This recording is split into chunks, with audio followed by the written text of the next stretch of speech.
Hi graduate students, how are you? This is my welcome to week 3, and I want to give you in 4 to 5 minutes, it's a lot of material, but I like to give you sort of an executive summary, if you will, of what to expect in week 3. As you know, your paper's due on Wednesday, so I look forward to that. Follow the instructions carefully. You have any questions, please get in touch with me. So in the readings, there's quite a few again. You're going into chapter 6 in Schrecker, The Lost Soul, and chapter 4 in Boyer. I want to say a few things about Schrecker's chapter. It's called Tough Choices. And boy, she's a terrific writer. I'm sure you can sense that by now.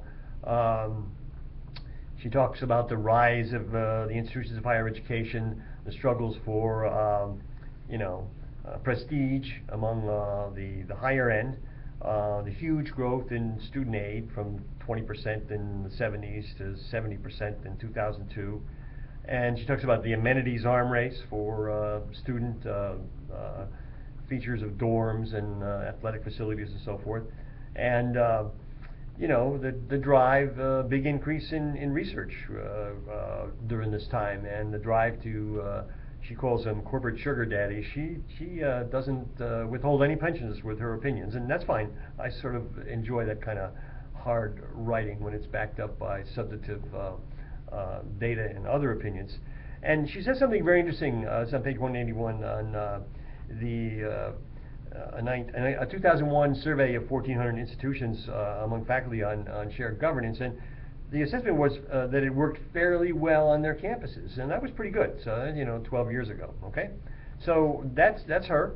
And the Boyer reading continues. He gets into more into the teaching learning styles. Okay, so what's important about week 3 is you're going to see some readings having to do with faculty development, and I placed these in here strategically. I know you're busy on one paper, but you have to think about the next one, and these readings will help you with that, because that's really where your second paper is going to be a case study where you talk about either a faculty development plan or you critique someone else's plan. Again, the instructions are all there. The discussion board question is your whole view on faculty teaching and research, and is tenure a factor in that? And again, that's week 3 is all on teaching, research, and faculty development. So in terms of the readings, let me back up a minute. There's several lectures and videos.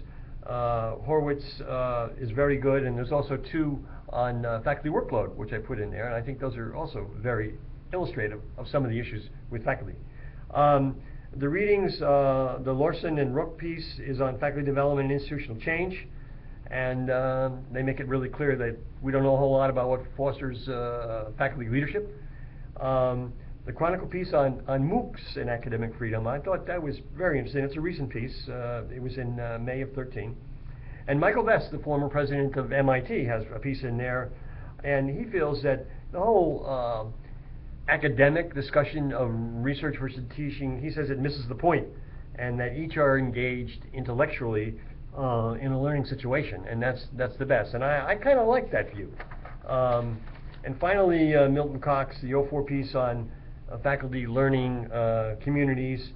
It's really a nice thing. We all know about student learning communities, but there's also a category of work being done, both research and from a practitioner's point of view, actually happening for faculty learning communities, where there's active collaboration and with scholars and curriculum and seminars. So this is an exciting week, and near the end you're going to be halfway through. So please stay with it. I'm loving what I'm seeing on your discussion boards, so stay with that. And if you have any questions, please contact me. Good luck with week 3.